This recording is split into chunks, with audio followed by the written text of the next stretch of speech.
Franchise players are often referred to as the face of the franchise. Yeah.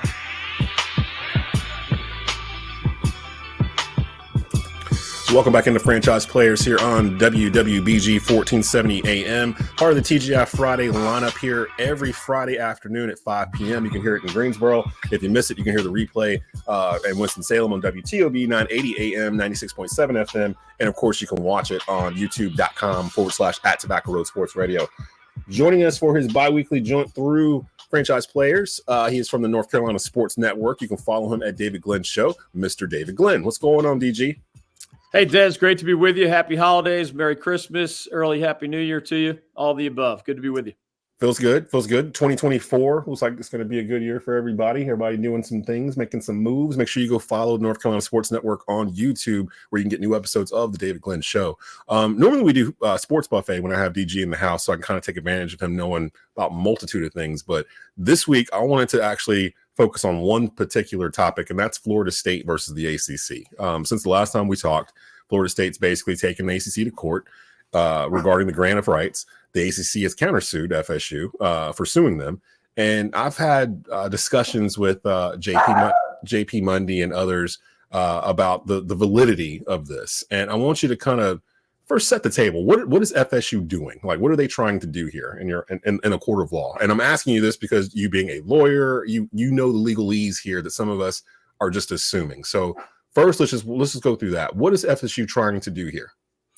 Well, FSU wants to leave the Atlantic Coast Conference, and Florida State has really exhausted all of its other options that would lead to a quick and easy and inexpensive departure from the ACC.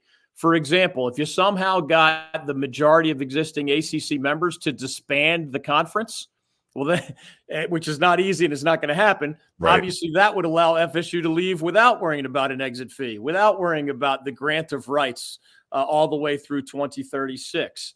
If you could get a significant number of ACC teams to leave with you, that would threaten the conference in ways that could disturb the way the actual grant of rights and the exit fee are applied. You could just say the heck with it and, get private equity to bankroll you for a while. They explored that. It's not quite as easy as a lot of the FSU media one time said it was going to be. And, they're not going to get out on some kind of a weird state sovereignty claim, which, again, is one of the now countless examples over the last 11 years of a lot of folks, some media members, but also some pseudo media members, suggesting something quick and easy, and of course that falling by the wayside very predictably if you actually talk to people who know what they're talking about. But what FSU knows here, even if the Seminoles know, the chances of them leaving quickly are zero, and the chances of the Seminoles leaving the ACC at no penalty are zero. They know that. Their attorneys are smart people. However, they believe that this break glass in case of emergency. We know none of those other scenarios are going to happen. We know the Big Ten and the SEC, the two rich conferences, are not going to extend an invitation, even though we FSU are a desirable football commodity. There's no doubt about it. In a vacuum, would the Big Ten be interested in FSU? Yes, no doubt about it. We don't live in a vacuum. And Big Ten has told Florida State, get your legal mess figured out or you are not a candidate. And some Florida State fans don't want to hear that. They wouldn't have the TV. That's the reality. So you file this lawsuit knowing you're not going to win on all counts, knowing that you're going to advance every legal argument you can, as you should if this is the way you feel like you need to go, but knowing that the ACC on a lot of contract law issues, which I've practiced contract law since 1994, a lot of the contract laws favor the ACC, the issues there, in my opinion. And there's also antitrust issues that are harder to predict, in my opinion, and definitely more complicated than the contract law issues. The bottom line is, if Florida State can advance this thing to a point where maybe a judge says, your argument here is pretty good, or the ACC did not follow its rules here, in its negotiations with ESPN. If you get to the point where down the road, and I'm talking about more than a year down the road, not the first judge, but an important judge down the road, at some point is going to say to both sides, Des, hey, lawyers representing the ACC, in my opinion, you have a really strong case, but you do not have a 100% chance of victory on every issue. And they're going to say to the Florida State attorneys, sir, ma'am, you have some interesting legal arguments, and on some of them, your chance of winning is greater than 0%. Now, the judge is not going to tell you it's 20% or 40%. They're just going to say you have some valid points here that are worth further exploring. Well, the more the ACC attorneys hear what they want to hear, the strength of their arguments, well, then the more the ACC has leverage. The more the Florida State attorneys hear what they want to hear, hey, this antitrust issue or this contractual issue is intriguing and you have a chance to win here as the discovery process continues, well, then the more FSU's attorneys feel like they have at least some leverage. So what's going to happen eventually, Des? We know Florida State is not going to pay the contractual amount, $572 million to leave. Sir. No. Excuse me. We also know they're not going to pay zero to leave. Yeah. As the legal process unfolds, both sides are going to have a much better grasp of their chance of victory. And at that point, the judge won't end up saying this, but if the judge ended up saying, you have a 50% chance of winning and you have a 50% chance of winning, why don't y'all just cut the number in half and move on with your lives? Like that is a hypothetical scenario before you get in front of a jury someday, before you get into a judge making some final legal decisions. Again, all these things are going to take time. Florida State's filed its lawsuit in Florida. The ACC filed its lawsuit in North Carolina. So you got to fight jurisdictional lawsuits even before you get to the brunt of the case. It's going to take a while. Florida State's going to have to pay a significant amount of money to leave. But is that number going to be $100 million? Is it going to be $500 million?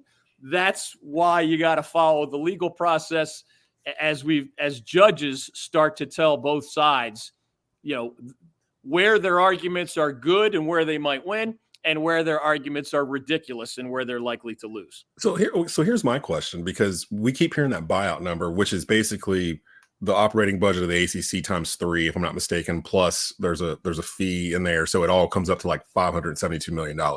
But from my understanding, the way the grant of rights addendum was written, the ACC owns the TV rights to Florida State, regardless of what happens. So even if they pay that fee, they still wouldn't have their TV rights, right? Like they would still belong to the ACC. So what are they paying the fee for?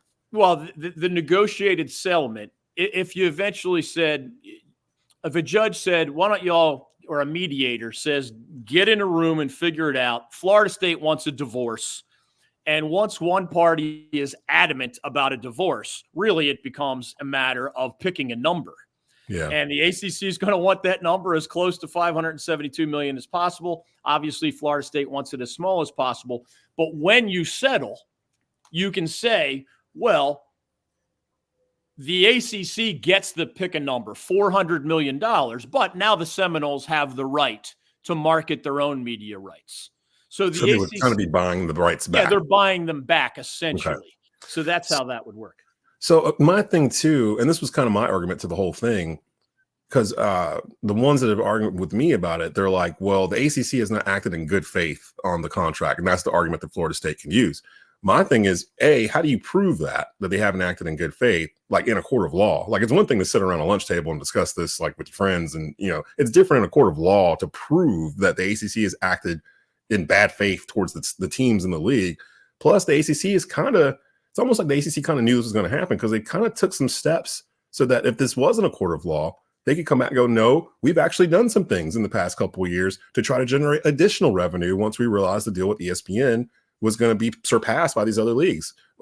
Some of us laughed at the CW deal that they struck, but in actuality, that added more dollars to the bottom line for all the schools in the ACC by doing that. Even it might be CW, but it doesn't matter. They went out and tried to find more money, or bringing in the 3 schools, SMU and Cal and Stanford. Seems weird on the surface, but by expanding the number of teams in the league, it extends the payout to everybody in the league. So can they not go to court, the ACC, if that's the argument from Florida State, that they've been bamboozled by the league and weren't serviced in good faith by the league? Can't the league counter that with, well, we've done this, we've done that, we've done this for the past couple of years. So you can't say we're not acting in good faith and we're still constantly adding money to your bottom line by doing certain things. That's where I'm stuck, because I'm like, if that's their argument, that's the main way they're going to get out of it, they're going to lose it. There's no way to win that argument.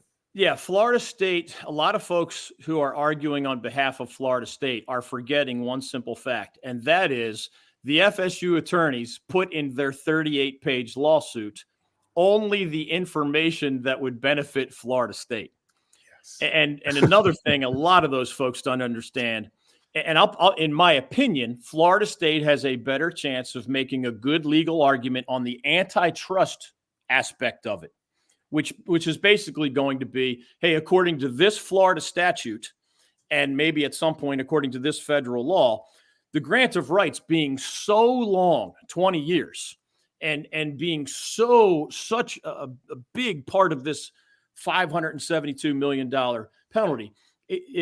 Let me make clear, this is not a perfect analogy, but if you or I, Des, as media members, signed a non-compete clause, a lot of those are legal, but if it was a broad enough non-compete clause, if you signed with somebody and you're making big bucks and they make you sign in your contract, yeah, if Des leaves my media company, he's not allowed to work anywhere in North America for the next 10 years. Yeah.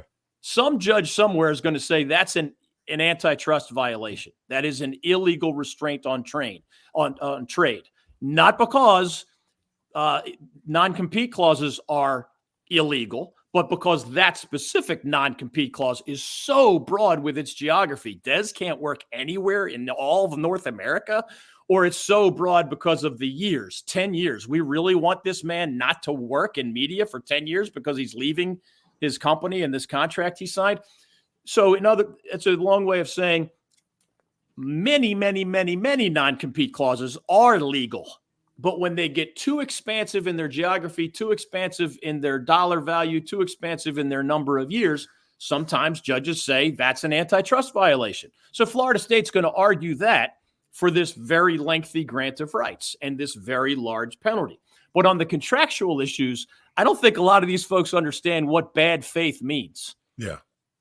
ACC commissioners could be buffoonish, could be idiotic, could literally bump into each other like the Three Stooges, could miscalculate the market, could sign a TV deal that did turn out to be under the market, could make all sorts of other miscalculations. None of that, none of the incompetence that I just described rises to the level of bad faith. And anybody making that argument has no clue what they're talking about. Bad faith is a legal concept that requires ill intent. I have to be trying on purpose to defraud you. I have to be lying to you. I have to be undercutting you unfairly on purpose. I have to be hiding things from you dishonestly. Now, if Florida State can show examples of those things, then you get closer to bad faith. I'm telling you right now, so many Florida State fans think that just because the ACC's TV deal turned out so horribly, and these other leagues signed better deals, that is a sign of fiduciary mismanagement, or that is a sign of bad faith by itself. Absolutely, positively not. Nowhere in Florida State's 38-page lawsuit do they mention that the Atlantic Coast Conference is a lot more like the Big 12. In other words, are you really going to argue that it was the negotiating power of either ex-commissioner John Swofford or anyone else representing the ACC? You really believe that the reason the ACC's TV deal is so much smaller is that he was a lousy negotiator? Right, yeah. Now, I'm telling you, you can make the argument that he should have been a better negotiator. You can make the argument that he gave ESPN too much, too many options, too many delayed deadlines. There are some fair points on the Florida State side.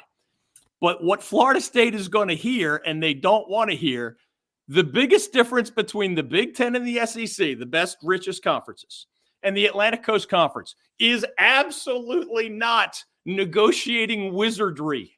It is the fact that Big Ten and SEC fans watch football games in many millions more numbers and a more consistent basis. And they have more schools whose fan bases watch football to the tune of, 20 million viewer audiences and lots of 4 and 5 and 6 and 7 million audiences. And guess what? The ACC and the Big 12 do not have nearly as many of those large football TV audiences.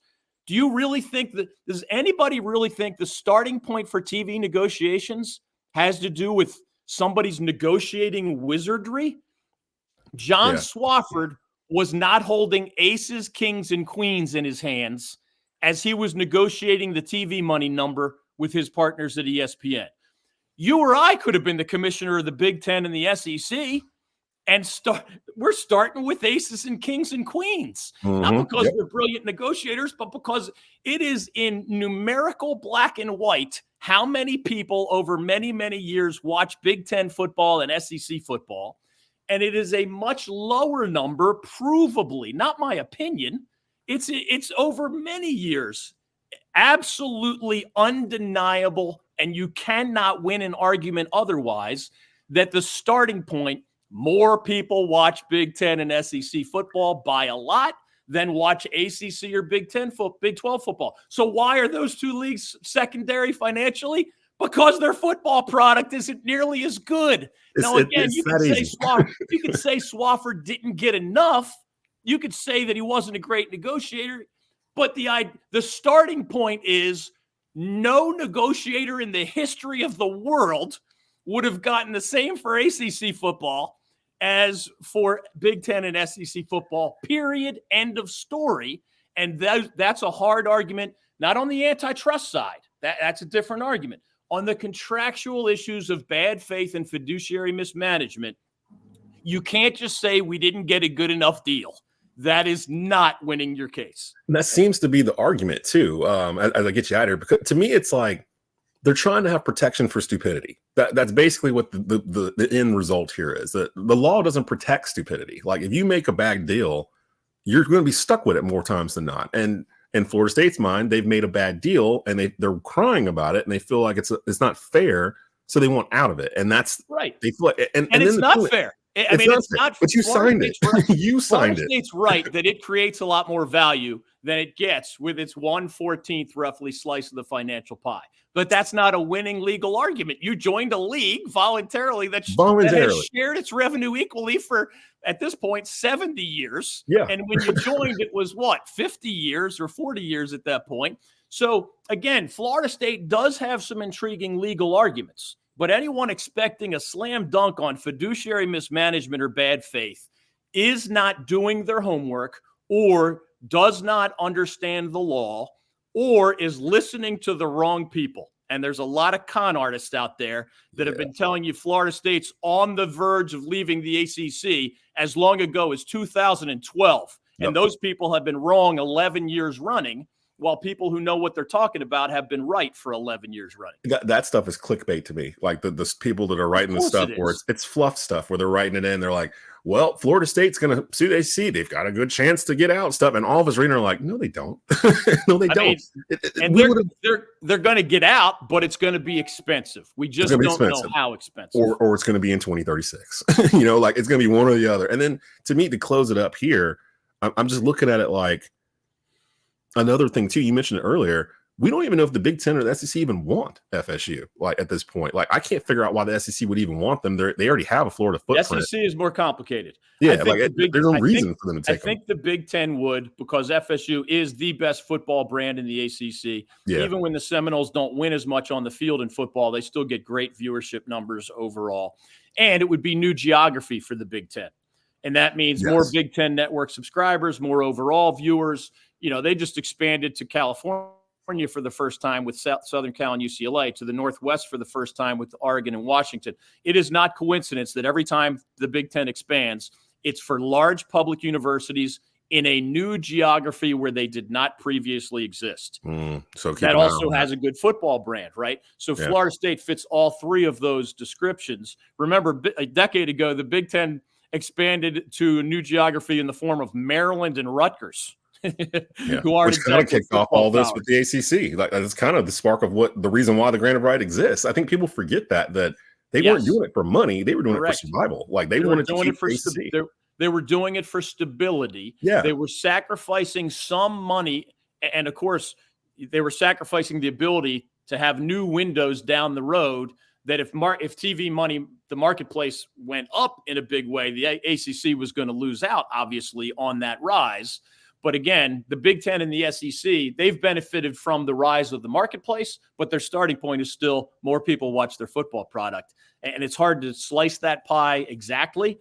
But the ACC is just much more similar to the Big 12 than it is to those other two leagues. And guess what? The ACC's finances, even with, you could argue, some bad errors of judgment, they're still similar money-wise to the Big 12. And it's because they have a similar football product to the Big 12. It's a mess. We'll see. This is far from over, so we'll probably have more than one discussion about this as we go forward. But follow him on Twitter at David Glenn Show. Go and rate and subscribe to North Carolina Sports Network, where you can catch David Glenn Show. I think every other week you've been doing new episodes every week there, and lots of little stuff in between. Yeah, so definitely go get that content there. Mr. David Glenn, appreciate you being on, bro. Right back at you, Des. Always good to be with you. Coming up, Believe Network's Joe DeLeon come on and preview the two national semifinal games coming up this weekend here in college football. You're listening to Franchise Players here on TobaccoRoadSportsRadio.com.